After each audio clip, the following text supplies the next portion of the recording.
welcome back to my channel. This video is another KiwiCo Panda Crate unboxing and review, but this time I am going to review the Explore With Me crate, which is what KiwiCo sent to me when my baby turned 11 months old. In this video, I will cover 4 topics. The first is opening the box and showing you the toys and materials that come inside. The second part will be about finding toys on Amazon that closely resemble the toys in the crate and function almost the same way as well.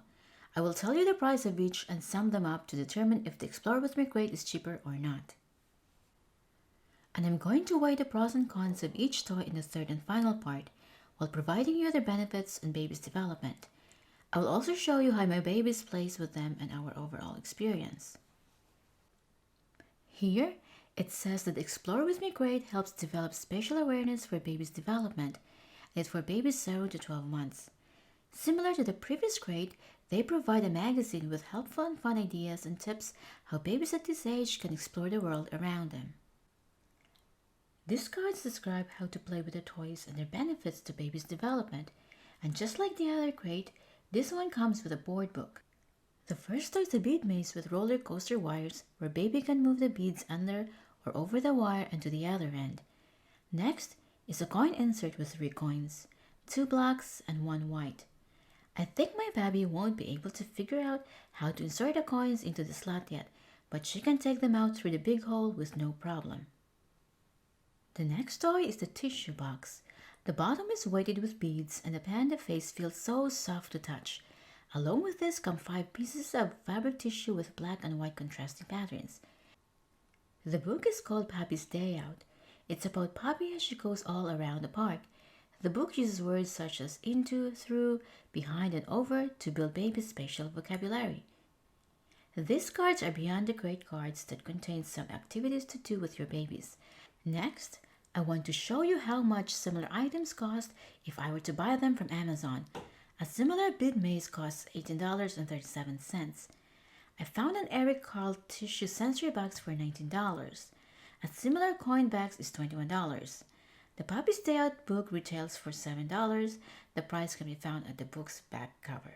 So all the 3 toys plus the book totals to about $65, which is way more expensive than the $40 per Panda Crate I subscribe for.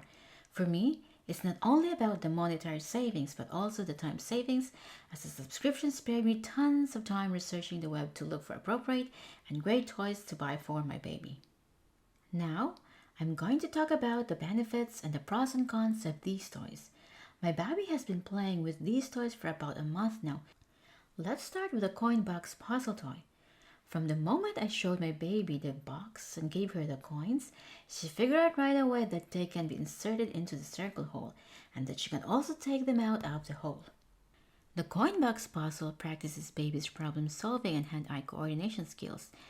The coin box is made of lightwood material and is easy to pick up by little hands. Being light can also be a con since the toy flips easily on its face, making it difficult for her to find the circle hole, and this makes her lose interest. The coin slot is a good size for my baby's little hands, and her fingers does not get trapped inside when pulling out. The circle hole is also big enough for her hands, so inserting into and taking her hands out of the hole won't hurt her or injure her. The coin slot was the more challenging one to play since it requires more advanced hand-eye coordination skills.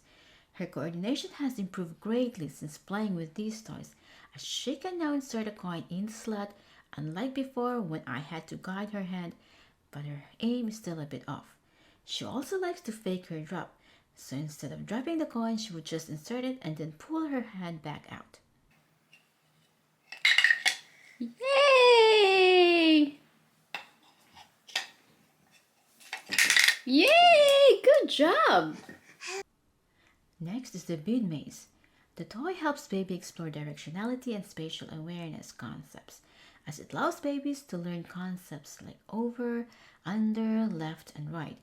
Upon seeing the toy, she figured out right away what to do with the beads by moving one bead located on the base and moving it to the other end. I think it's because she also plays a similar kind of toy, though a much simpler one, on her activity center. The bead maze has a suction cup base to hold it in place. I put this toy in a floor protector and it did not budge easily. This is good and bad. Good in the sense that babies won't get hurt when they try to pull it off as it sticks like a leech. This is also a bad thing because once you put it down on something that it can stick to, it's hard to remove it and transfer somewhere. She doesn't pay much attention to this toy unless we play together and if I ask her to move the beads. I removed it from the floor protector recently so she can just hold, drop, and drag it and play along with her other toys, but she still doesn't pay attention to it. Next time, I will stick it on her activity center and see what happens. As for the tissue box, the toy allows babies to discover that objects can hold other objects. I had doubts right away that my baby would like it since a similar DIY wipe packet toy I created for her was a major failure. She was not interested in pulling the strings. Folding the fabric sheets was easy to figure out and they are easy to pull. The card contains an instruction on how to fold them. Similar to the DIY toy I created, my baby is not interested in playing with the tissue box.